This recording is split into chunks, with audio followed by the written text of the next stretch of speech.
আমার সোনার first time happy birthday, সবাই ভীষণ হ্যাপি। বাট আমার সোনা কাঁদতে কাঁদতে দমে ফেলছিল না, আমরা ভীষণ টেনশানে পড়ে গেছিলাম। অনেক কষ্ট করে আমার সোনাকে থাকিয়েছি। তো আমার সোনা কেন এরকম কাঁদছিল জানতে হলে ফুল ভিডিওটা দেখতে হবে। তাহলে চলো ফুল ভিডিওটা দেখি। Hello friends, good evening. সবাই কি ভালো? তো আজ কিন্তু ফার্স্ট টাইমটা বাবাকে নিয়ে শুরু করলাম। বাবাই দেখো কীভাবে যাচ্ছে, আর এদিকে দেখতে পাচ্ছ সব জোগাড়পত্র হয়ে যাচ্ছে। এদিকে আবার বেলুন। ভাবছো এটা কি? আজকে তোমার বাবাইয়ের ফার্স্ট টাইম হ্যাপি বার্থডে। তো দেখতেই পাচ্ছ বাবাই কিন্তু ওর সেজু দাদাইয়ের কোলে উঠে সেজু দাদাইয়ের বাড়িতে চলে গেল। এটা হলো আমার দিদির ছেলে, তোমরা প্রায় সবাই চেনো অনেকে। আর আমার সোনা কিন্তু তারপর চলে এসেছে, ও কোথাও থাকছে না, কারণ ওর এখানেই ইচ্ছে হচ্ছে থাকতে। আর দেখতে পাচ্ছ এখন দু ভাই মিলে ভীষণ জমজমাটির সঙ্গে মাসি আর পিসিও আছে।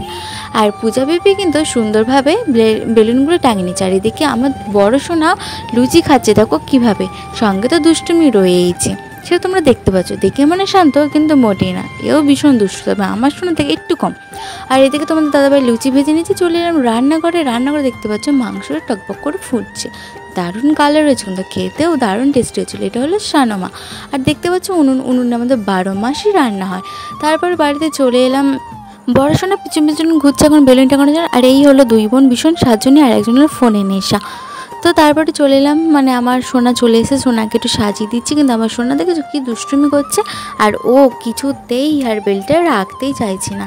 তো এইভাবেই কিন্তু সন্ধ্যাটা কাটছে, আর ভীষণ মজা করছে। আমার সোনা তখন ভীষণ চুপচাপ, আর ভাবছো যে চুপচাপ আছে সেজন্য একটু কনফিউশন। তো আমার ঠাম্মা এলো আর জামা কাপড় নিয়েছে অনেক কটা, তো সেগুলো দেখছিলাম বাবার জন্য হবে কি না গায়ে। তো তারপরে দেখতেই পাচ্ছ অনুষ্ঠান আমি শাড়িটারি পরে নিয়েছি, কেকও রেডি হয়ে গেছে। তো চলো প্রথমে একটু কেকটা দেখি।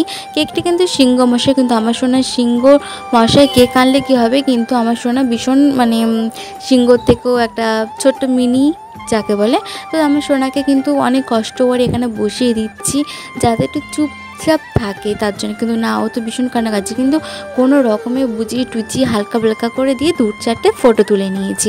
আর তোমরাই ভাবছো যে এই প্রথমবার করছি, তাও লুচি আর মাংস কেন করছি দেখো। আর আমরা মানে চেষ্টা করেছিলাম যে অনেকটা করার, কিন্তু এতই টানাটানি যে প্রথম বছরটা ছেলের ভালো করে করতে পারলাম না। কিন্তু হবে না করে যে এটাই হবে, এটাই আমাদের কাছে অনেক। তো ফ্যামিলিটা প্রায় মানে মিলেমিশে ডেকেছিলাম। তো সোনাকে যে মালা দিয়েছে, ও তো বাবা ভীষণ মানে একদম কান্নাকাটি করছে, ওর ভালো লাগছে না, আস্তে আস্তে লোক বাড়ছে, ওর বিরক্ত লাগছে। তো বেশি লোক ডাকেনি, তাও ওর মানে ভীষণ, তোমরা তো জানোই যে কী হয় না হয়। আমিও সবাইকে বলছি যে চুপ করতে, কারণ চুপ করে। আর দেখেছো এত কান্না কাঁদছে, দমই ফেলছে না, অনেক কষ্ট। আর মনে হচ্ছে যে আর কোনো দিন করবো না, সোনা তুই চুপ কর। এবার তো এই বেঁকে কোনো রকমে ওর ঠাম্মি আশীর্বাদ করে নিয়েছে। আর এত কান্না কাঁদছে দেখতেই পাচ্ছি, এখনও কেঁদেই যাচ্ছে, ভয়েসটা অফ করা আছে বলে। তো ওর ঠাম্মি আশীর্বাদ করেছে, তো আমিও কোনো রকমে করলাম, আর ওর পাপাও করেছে। তাছাড়া সবাই বলছে তাড়াতাড়ি কেকটা কেটে নে, এক্ষুনি কান্না করছে, আর বেশি কাঁদাস না। তো এরকম করে কোনো রকমই কাটলো। তো ভালোবেগে ছেলে বার্থডেটাও কাটলো, মানে এত বড় হয়ে গেছে কিন্তু কান্নাটা এখনও যাচ্ছে না। যদি কেউ জানো যে কীভাবে কান্নাটা স্টপ হবে একটু বলো। লোকজন দেখলে আওয়াজ হলে ও যে কী হয় মানে ভগবান জানে।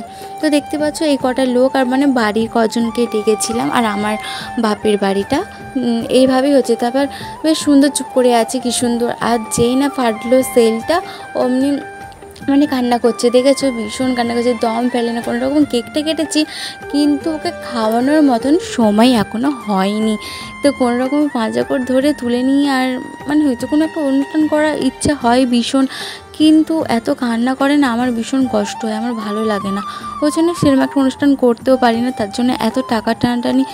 তো তোমরা সবাই জানো আমাদের নামেই এত বড় বাড়ি থাকতে পারে, অবশ্য গোছানো নয়, কিন্তু যেটুকুন আছে সেটুকুন অনেক। তারপর ব্যালকনিতে চলে এসেছি, আর অন্ধকারেতে ওকে একটু মানে মিনি দেখাচ্ছি, এভাবে ওকে থাকিয়েছি। তো তারপরে এদিকে দেখতে পাচ্ছি মাংস লুচি খেতে সব বাচ্চাদের বসিয়ে দিয়েছে। আর এই দিকে দেখো আমার সোনা এখন কিন্তু ফোন দেখছে, এখন কোনো কান্না কাটি আর কিচ্ছু না, ওর কাকাইয়ের কাছে বসে বসে ফোন দেখছে। আর এখানে কিন্তু সবাই চলে এসেছে, আর তোমার দাদাভাইকে বলছে ওই পাশে যাও, এখানে আমরা একটু আড্ডা মারবো। তো যাই না, আর এই ননদগুলো বলছে আমাদের একটু দেখো, আমরা খাচ্ছি, আমাদের চিনুক, শুধু তোমাকে চিনবে। তো এরকম আরে বন্ধুরা সবার। তো তারপরে আমার সোনার সাথে ওর ঠাম্মিরা একটু ইয়ার্কি ঠাট্টা করছে, ওর তো বিরক্ত লাগছে না, আর কি বলছে সেটা একবার শোনো। আমার সোনাইকে সবাই আশীর্বাদ করে কেমন কমেন্ট করে। আজকে আমাদের টাটা।